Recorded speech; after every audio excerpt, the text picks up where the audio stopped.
तो हेलो दोस्तों, स्वागत है हमारे नए यूट्यूब चैनल स्टडी ऑफिशियल में। तो क्या आप लोग भी कक्षा 10 की बोर्ड एग्ज़ाम की तैयारी के लेकर चिंतित हैं? तो अब चिंता करने की कोई ज़रूरत नहीं है। तो आपका अपना भाई लेकर आया हिंदी के टॉप 20 बहुविकल्पीय, जो कि 20 क्वेश्चन OMR भरने के लिए आते हैं। ये क्वेश्चन बोर्ड एग्ज़ाम 2026 में आने का पूरा चांस है। तो बिना देरी के हम इस वीडियो को स्टार्ट करते हैं। तो हमारा पहला क्वेश्चन है, शुक्ल युग के निबंधकार कौन है? शुक्ल युग के जो निबंधकार हैं वो है ऑप्शन नंबर ए, आचार्य रामचंद्र शुक्ल जी। ये कई बार बोर्ड एग्जाम में आ भी चुका है दोस्तों, तो इसको आप नोट करते भी रहिएगा। तो हमारा दूसरा क्वेश्चन, नेताजी का चश्मा पाठ के लेखक कौन है?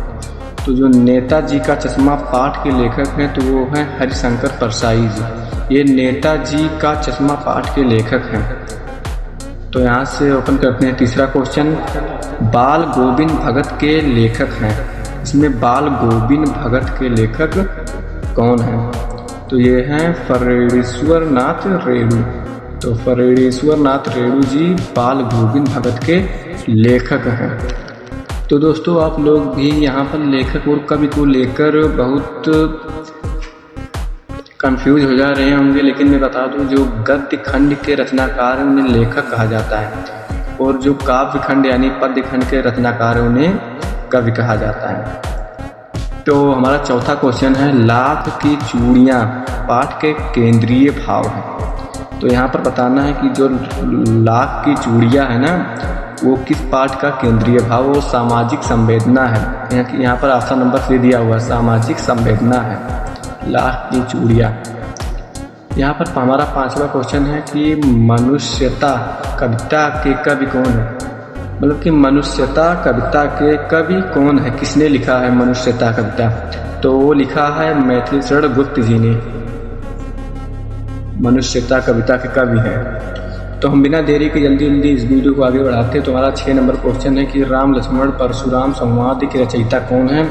यहाँ पर राम लक्ष्मण परशुराम संवाद के रचयिता कौन? अगर जहाँ पर राम आए तो वहाँ पर तो 80% है कि तुलसीदास ही ने उसकी रचना की होगी। तुलसीदास जी यहाँ पर सही आंसर होगा। यहाँ पर 7वां क्वेश्चन है कि आत्मोत्तरण कविता किस कवि द्वारा रचित है? तो ये जो कविता है वो रविंद्रनाथ टैगोर जी ने लिखी थी।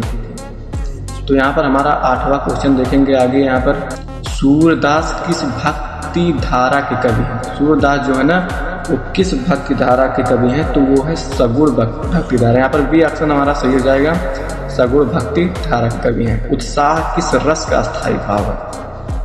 उत्साह जो है ना वो किस रस का स्थायी भाव है? तो वो ऑप्शन सी सही होगा, वो वीर रस है। उत्साह वीर रस का स्थायी भाव है उत्साह। तो हमारा 10 नंबर क्वेश्चन होगा, बिहारी किस काल के कवि माने जाते हैं?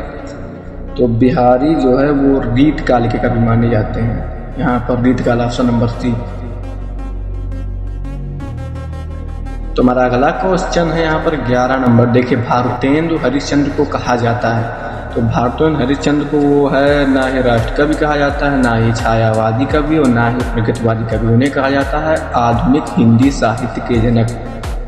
तो आधुनिक हिंदी साहित्य के जनक भारतेंदु हरिश्चंद्र जी हैं। क्वेश्चन नंबर 12 है यहाँ पर, अनपढ़ शब्द में उपसर्ग है। जो शब्द मतलब जो उपसर्ग आए वो शब्द का आगे का अगला पार्ट होता है उसे, जैसे यहाँ पर हो गया अन, अनपढ़ में अन जो हो गया यहाँ पर यही सही हो। तो करेक्ट आंसर होगा ऑप्शन नंबर बी, अन।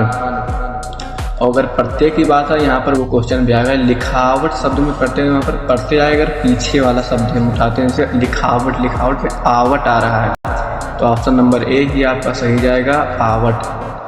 लिखावट शब्द में प्रत्यय कौन सा है? यहाँ पर आवट। आवट सही प्रत्यय है। वह पढ़ रहा है, यह वाक्य किस काल का है? अगर वह पढ़ रहा है तो यह किस काल का, मतलब कि वो पढ़ रहा है, उसका काम जारी है, तो वह वर्तमान काल ही होगा। ऑप्शन नंबर सी आपका सही जाएगा, वह पढ़ रहा है। 15 नंबर है, संधि का सही अर्थ है। तो आप दोस्तों आप लोग बताइए संधि का सही अर्थ क्या है? जो संधि होती है वो वर्णों का मेल होती है। यहाँ पर सही आंसर। तो दोस्तों हमारा यहाँ पर 16 नंबर क्वेश्चन है, समास का अर्थ है। तो जो 16 नंबर क्वेश्चन है वो समास का अर्थ जो है वो शब्दों का संक्षेप है। समास का पूरा अर्थ है शब्दों का संक्षेप। तो समास का हमारा अर्थ है शब्दों का संक्षेप। तो 17 नंबर क्वेश्चन है आँखों का तारा मुहावरे का अर्थ है। आँखों का तारा जो है ना वो मुहावरे का अर्थ है, मतलब कि प्रिय भक्ति। आँखों का तारा यहाँ पर बी ऑप्शन सही होगा, प्रिय भक्ति।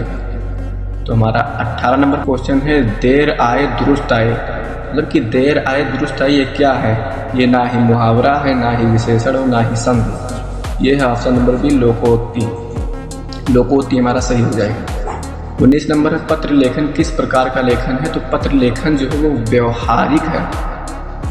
व्यवहारिक है पत्र लेखन आपका जो है वो व्यवहारिक है।